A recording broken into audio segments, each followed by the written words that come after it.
Hi. Next, I'd like to talk about the actual neuromuscular junction, where the next section that we're dealing with in this chapter is the physiology involved in muscle contraction. And I think this is a pretty amazing section of content, and I hope that you're enjoying it too. First of all, I want to show you what this neuromuscular junction looks like from the upper surface, like an aerial view. So if you remember from your studying, we have a neuromuscular junction, which is an axon from a nerve that is connected with a small gap to an actual muscle cell or fiber. So this is what you're seeing here.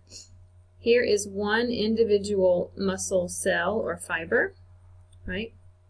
And this is where you have this axon terminal and the neuromuscular junction.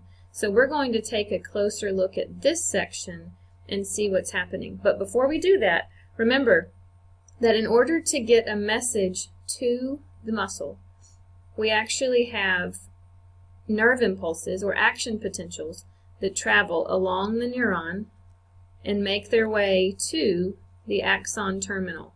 And that's where we're really going to kick off with our next figure. Okay, here we go with the actual neuromuscular junction. That is this section right here.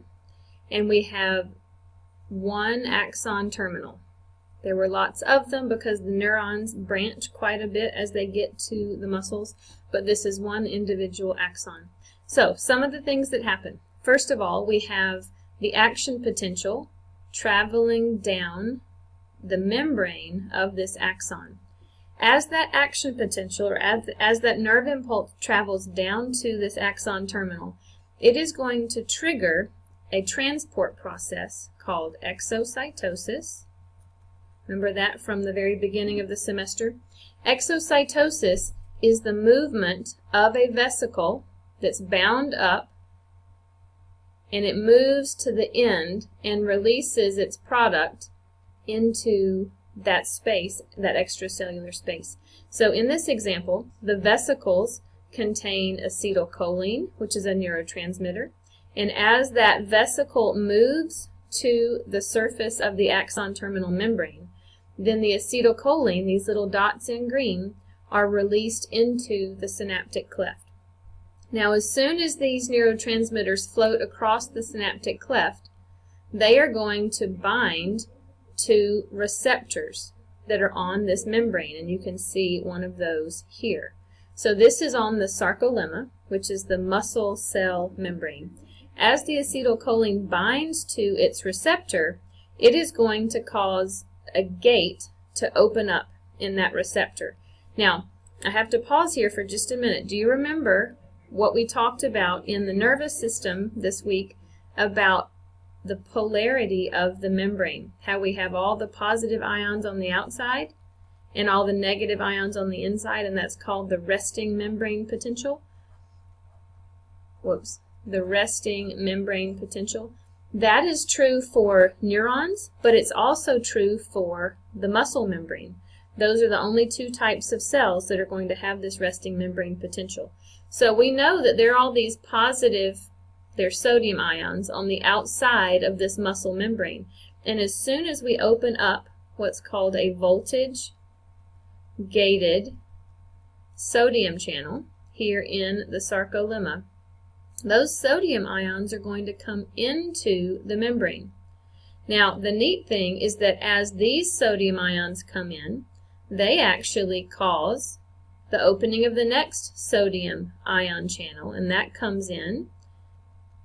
And then that opens up the next sodium ion channel, and it comes in. And that's actually how the action potential travels, whether we're talking about in the muscle membrane or in the neuron. So this movement of sodium ions from the outside to the inside of the membrane is what actually is the action potential transmission. So this has to get generated initially by this movement of acetylcholine across the synaptic cleft and then binding to that very first channel.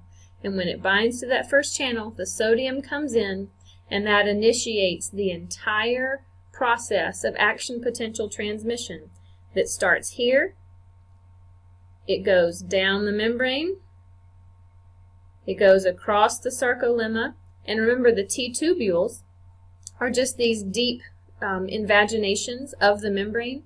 Well, that action potential is going to go down, come back up the other side, keep going, and it just spreads like wildfire in both directions from this axon terminal.